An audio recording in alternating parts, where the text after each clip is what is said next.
Welcome to Planet 412. You're about to hear one of the strangest mysteries ever. I guarantee it. You've landed on Planet 412. I'll be your captain of sorts as we navigate this strange, cryptid-filled world. Join me on the quest for truth, through the strange, mysterious, and supernatural. This is Planet 412.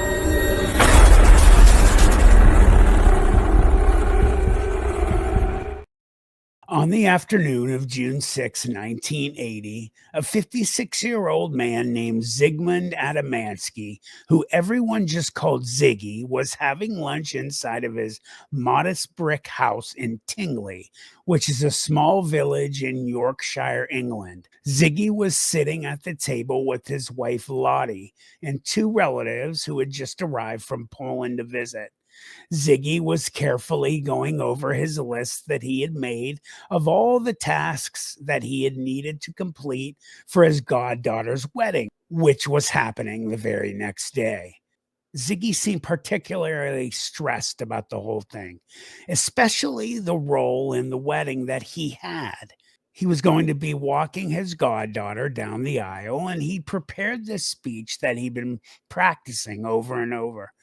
Ziggy was the kind of guy who just wanted everything to be perfect, especially for someone he cared so much about. At one point during lunch, Ziggy got up and walked over to his wife, Lottie, who was sitting in her wheelchair. He gently adjusted her position to make her more comfortable. Lottie had multiple sclerosis and needed help moving around. That's just the kind of thoughtful husband Ziggy was. He always put others before himself. As Ziggy sat back down, he reached for the inhaler in his pocket and took a quick puff. His breathing hadn't been great lately. He'd spent 27 years working in the coal mines, and all that coal dust had really done a number on his lungs. In fact, Ziggy had recently asked for early retirement because of the breathing problems, but the mining company had turned him down. He'd really been disappointed about that. The house was filled with these wonderful smells of Polish food that Lottie had cooked for their guests. Family photos covered the walls, pictures of their life together, their family back in Poland, and of course, their beloved goddaughter. Despite scrubbing his hands thoroughly before lunch, you could still see traces of coal dust under Ziggy's fingernails. It was practically impossible to get rid of all the coal dust under so many years, under the mines and under those fingernails. The mail had come earlier, and there was this letter that Ziggy hadn't opened yet. It was sitting on the counter, but he figured he'd get to it later. Right now, he was focused on making sure everything was ready for tomorrow's wedding. Suddenly, in the middle of lunch, Ziggy remembered they needed to get a few more things for the wedding. He stood up from the table, reached for his wallet and his coat, and told Lottie that he was just going to pop down to the corner shop to grab what they needed. His cousin, who was sitting at the table, immediately offered to go instead, but Ziggy insisted on going himself. He said he needed some fresh air and promised he wouldn't be gone long, 15 minutes, 20 tops. But before he left, Ziggy leaned down and gave Lottie a quick kiss on the cheek, and then he checked his wallet to make sure he had enough cash. At around 3:30 p.m., Ziggy walked out the front door of his house. The last thing his family saw was his familiar silhouette walking down Thornfield Crescent. That would be the last time any of them would ever see Ziggy alive. As Ziggy made his way down the street in his neighborhood, he waved to an old neighbor who was out working in his garden. The two men exchanged a few friendly words about the weather, which was pretty nice that day, and then Ziggy continued on his way to the local store. When Ziggy got to the shop, he greeted the shopkeeper by name. They knew each other well since Ziggy came in regularly. Ziggy picked up the items he needed from his list and then went to the counter to pay. The shopkeeper bagged up Ziggy's purchases, handed them to him, and Ziggy walked out of the store with his bag. This would be the last confirmed sighting of Ziggy Adamski. Back at the house, as evening approached, Lottie kept glancing at the clock. It had been over 2 hours since Ziggy had left for what was supposed to be a quick 15-minute trip to the store. She was starting to get worried. Even a little bit of dread started to fill the house. This wasn't like Ziggy at all. He was always so punctual and considerate. He would never make her worry like this without a good reason. Lottie asked her relatives to go out and check if maybe Ziggy had run into some neighbors and was chatting with them. That would sometimes happen. Ziggy was a friendly guy who knew everyone in the area. But when the relatives came back, they said there was no sign of him anywhere. Lottie tried not to panic, but she couldn't help feeling increasingly worried. She knew this behavior was completely out of character for her husband. Ziggy just wasn't the type to disappear without saying anything, especially when they had such an important event the next day.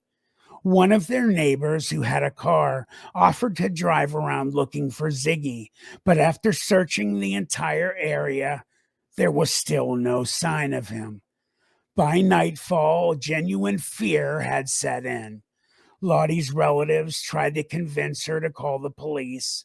At first, she was hesitant, thinking it might be too soon to report him missing. But deep down, Lottie knew that Ziggy would never worry her like this intentionally. Something must be wrong, so she finally made the call. When Lottie spoke to the police, the officer taking the report seemed pretty unconcerned. He suggested that maybe Ziggy had gone out for a drink with some friends, but Lottie insisted that wasn't possible. Ziggy was preparing for his goddaughter's wedding the next day. He wouldn't just go off drinking. The officer reluctantly took down all of the details, but advised Lottie to wait until morning before really starting to worry. When Lottie put down the phone, there were tears in her eyes. She knew something terrible had happened to her husband. The next morning, June 7th, had arrived with still no sign of Ziggy. This was supposed to be his goddaughter's wedding day, a day they'd all been looking forward to for months.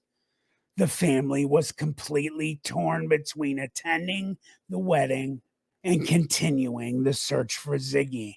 In the end, they decided to split up. Some of them would go to the wedding to explain the situation, while others would continue searching the area. Ziggy's goddaughter was absolutely devastated that he wasn't there to walk her down the aisle. She had been so looking forward to having him by her side on her special day. The ceremony went ahead, but there was this heavy cloud hanging over the whole event.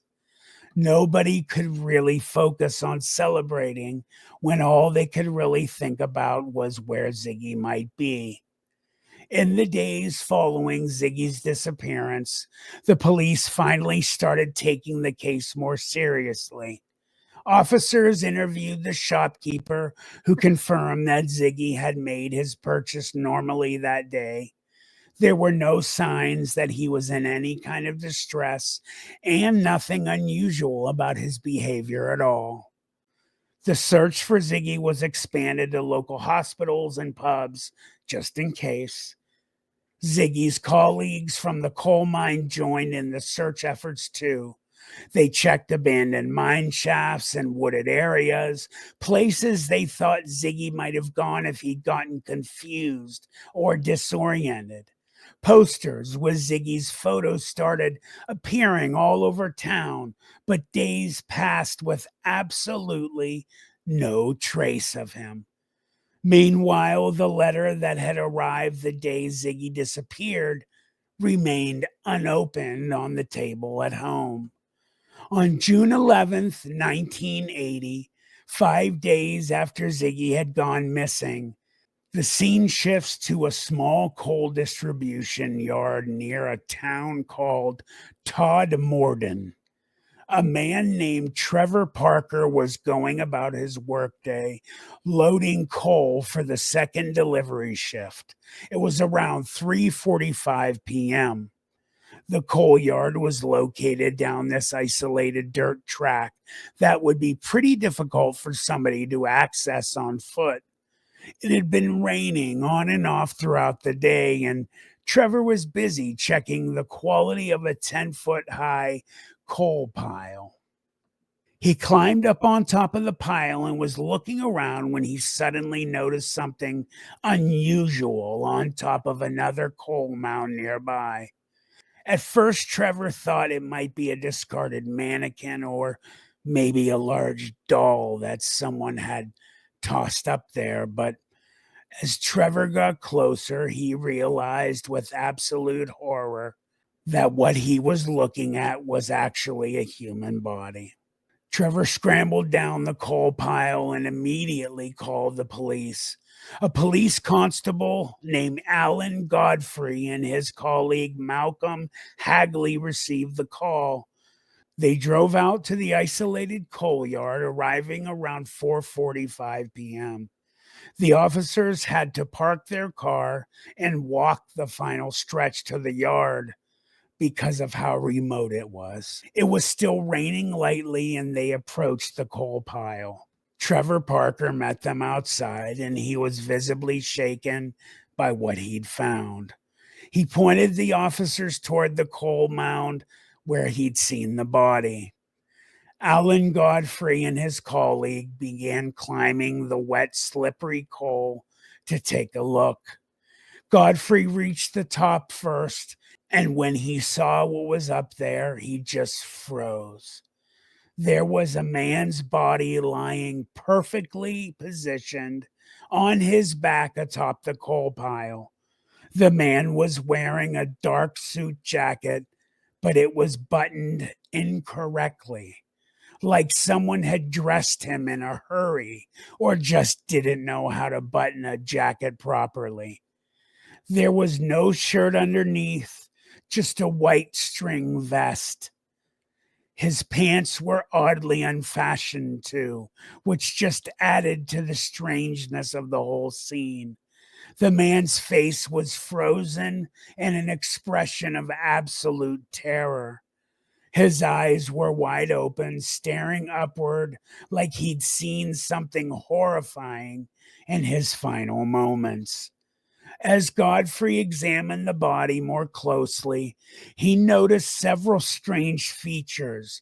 The man's hair appeared to have been crudely cut short, almost like someone had used dull scissors to hack it off.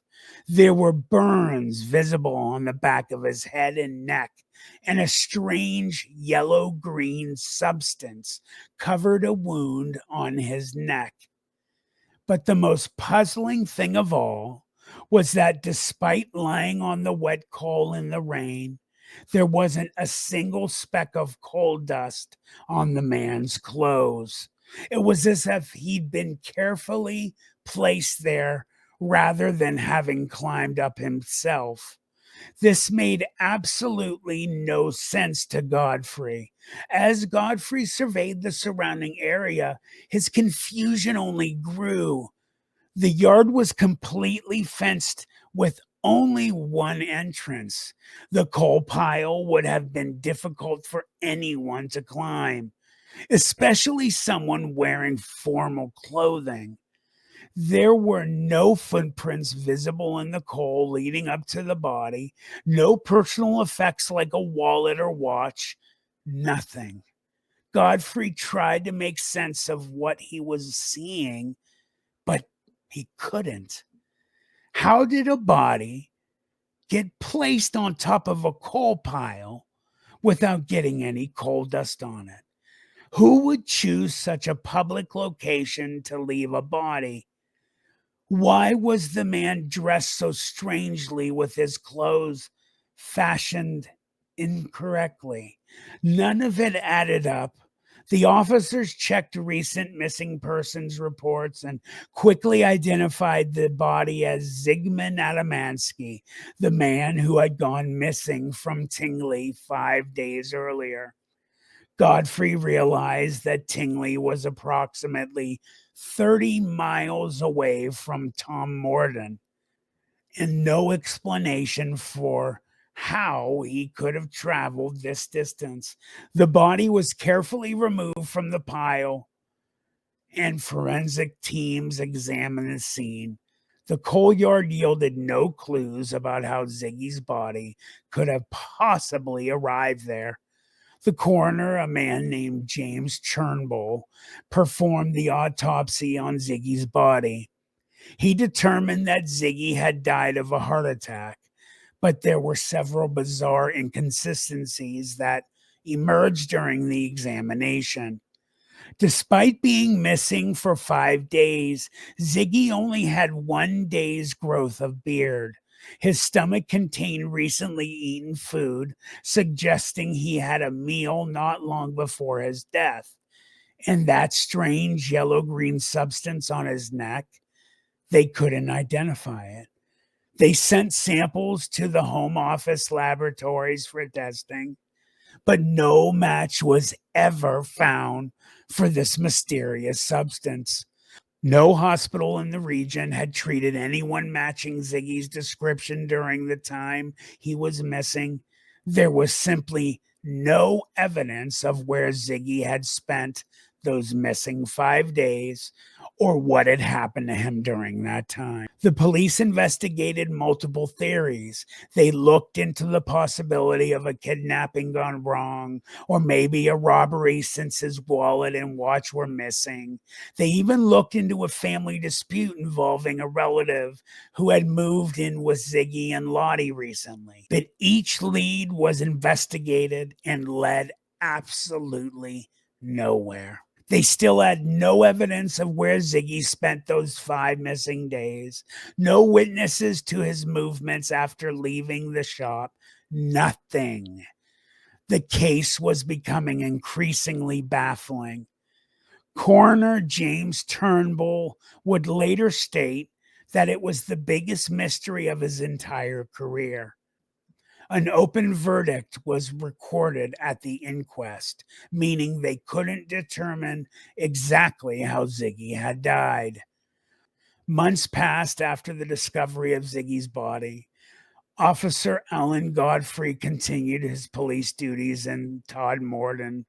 The case remained unsolved but active. Godfrey would occasionally think about the strange circumstances surrounding Ziggy's death.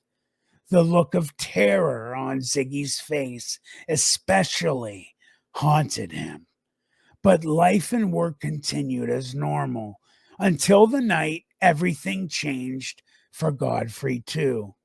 It was around midnight on November 28th, 1980, about 5 months after finding Ziggy's body. Godfrey was on night patrol in Todd Morden when he received a call about loose cows wandering near Burnley Road. This location was less than a mile from where Ziggy's body had been found. Godfrey drove out to investigate alone. He couldn't find any cows, but as he was driving slowly down the road, he noticed something ahead. There was a strange diamond-shaped object hovering above the road. It was approximately 20 feet wide and 14 feet high, and it was rotating anti-clockwise. Leaves and twigs were swirling clockwise beneath it. Godfrey tried to radio for backup, but he got no response. His car radio didn't work either. he decided to sketch the object like he would do at an accident scene. He was sitting in his car drawing when suddenly there was this bright flash of light. In the next moment, Godfrey found himself driving further up the road. The object was completely gone. He noticed that the road surface where the object had been was completely dry, while the rest of the road was wet from the rain. Godfrey suddenly realized he couldn't account for approximately 25 minutes of lost time. It was as if those minutes had simply vanished. He also discovered that his boot was split, with no explanation of how it had happened. Godfrey filed an official police report about the incident, but the report seemed to draw attention from unusual sources. He received a letter from a Russian professor claiming to be a UFO expert. When he turned this letter into his superiors, strange things began happening. A mysterious man from the ministry appeared at the police station. This man instructed Godfrey not to discuss the UFO incident or Ziggy Adamski with the media. There were multiple encounters with this mysterious official that followed. Godfrey felt like he was effectively being silenced about both incidents. Months later, a solicitor named Harry Harris arranged for hypnosis for Godfrey. Under hypnosis, Godfrey recalled being taken aboard the craft. He described small beings and a tall, bearded man. He said they performed medical tests on him during his missing time. The hypnosis session became public, drawing significant media attention. The story made headlines around the world. Godfrey was labeled as the UK's first alien abduction case. His credibility as a police officer gave the story a lot of weight, which it should. The publicity had devastating effects on Godfrey's life. He faced ridicule and skepticism from his colleagues. There was pressure from his superiors. Eventually, he ended up leaving the police force. His marriage broke down. What a shame. He lost his home and turned to alcohol for comfort. His children suffered from bullying at school because of the stories about their father. Godfrey would later say, "I wish I'd never seen the UFO, particularly because of the effects on my children." How absolutely heartbreaking. People began connecting Godfrey's UFO experience to Ziggy's mysterious death. Both incidents occurred in Todmorden, which now became known as Britain's UFO hotspot.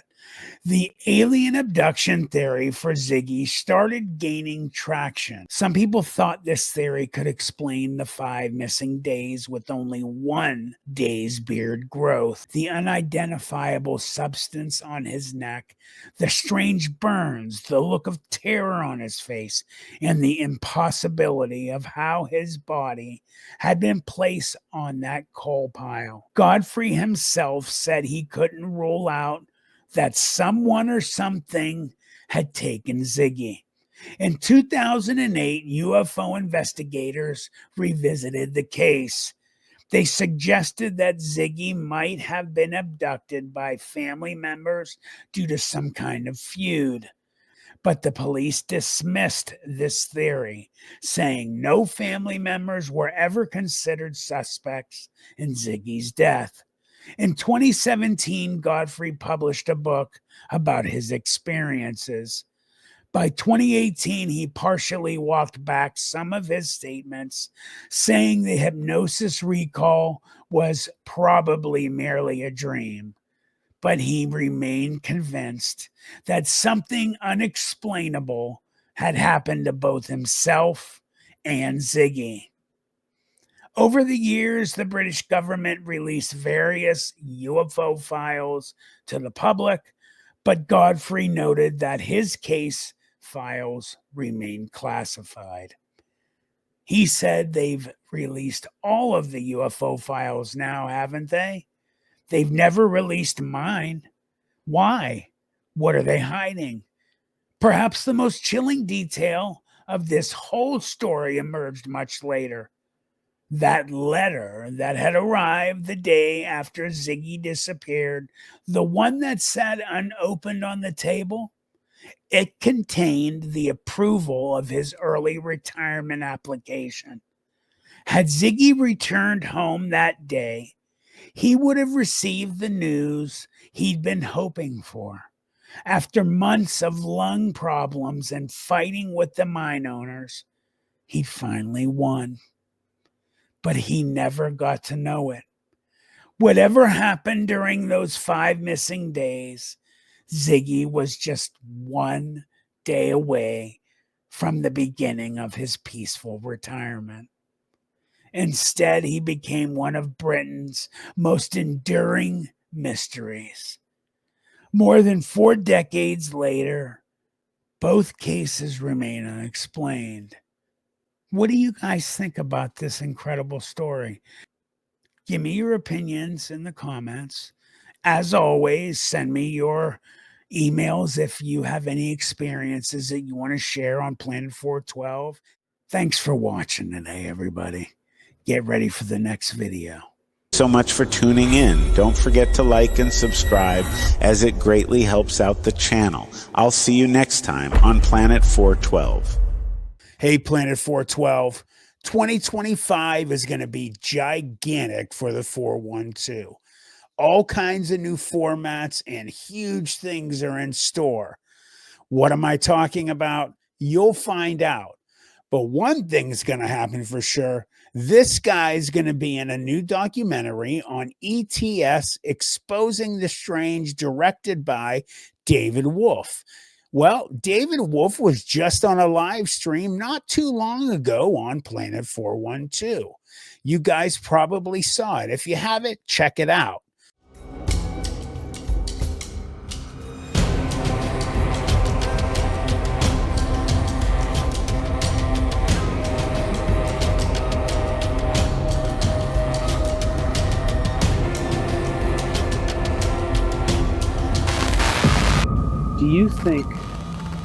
What do you think dogman is? Do you think it's supernatural or flesh and blood? You know, that's a slippery slope for some people. So with my experience, I 100% believe that it was supernatural.